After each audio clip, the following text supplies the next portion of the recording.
Hey guys, Pauly Howard. I'm with Fox Sports Radio for the card Friday, January 20th. Before I tell you what I'm betting, time to rant run. Little point spread hijinks last night in the association. A lot of fun. First, you got the Wizards and the Knicks. The Wizards get there, but they had 100 points at the end of three. They scored 9 points in the first 11:30 of the fourth quarter. Wall was fouled, made both free throws, got a steal and a dunk. They scored 13 fourth quarter points, but get the money. The Knicks big comeback falls short. Game gets over the total as well. And a wild one there in the Garden. And how about the Spurs and the Nuggets? As Isco talked about, the Nuggets play another over. But the ATS came down to the final possession. Gasol gets hurt in warm-ups. One report he could be out 6 to 8 weeks. They closed 13. There was a foul late where he looked like the Spurs were just going to run out the clock. Dedmon hits 1 of 2, and they win by 14 in that one. Wild one in the association as well, and some crazy games. And I tell you, the Wizards really playing well. And the same thing happened in Miami too. Dirk hit a 3, and then they fouled. Miami hits the free throws to put it on 4 and win in that one.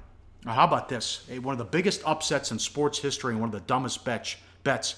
Vaccaro calls them bridge jumpers. This is from David Purdom. He tweeted he's from ESPN Chalk. He tweets, a bettor at William Hill US put $8,500 on Djokovic to beat Dennis Istomin to win $100. You heard me, $8,500 to win $100. Second round upset, Istomin wins. I think he was ranked 117th, something like that. One of the biggest upset in sports, one of the biggest upsets in tennis, and Djokovic out in the second round of the Australian Open. Who bets $8,500 to win $100? You got to be kidding me with that.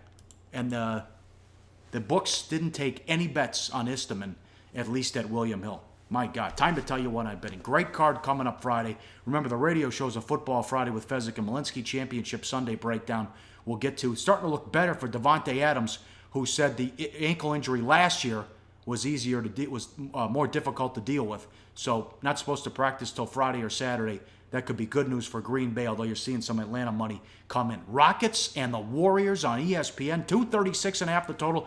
Check the status on Anderson, who's been out because of the flu.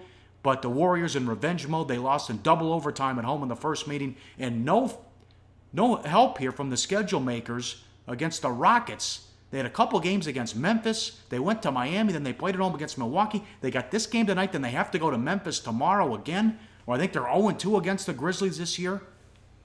Horrible scheduling spot coming up for the Rockets. See if they could survive this. But a tough assignment at home against Golden State. And they are on fire.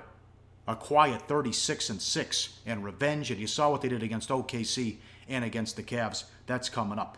Time to tell you what I'm betting. Some big feature pro picks over my shoulder and up at pregame. How about this? Steve Merrill, NFL Game of the Year. Locked and loaded, ready to go for Sunday. His biggest play of the NFL season. You got to grab that. Ben Bird's also with his MAC Game of the Year. College Hoops goes tonight. Get that pick as well. Half off if you act early. And as always, betting half a unit on the free play. Sleepy likes the Blazers. They're only a 1-point favorite in Philly. Trust the process. Are they going to make, would it be 6 out of 7? If the Sixers can win this game? I thought Embiid was nuts. He was talking playoffs. Not that far off. Read his full write-up and analysis. Got all the free picks up at pregame.com. I've ranted, now I'm going to run. Good luck out there. We'll talk to you Saturday for a loaded college hoops card on pregame.com.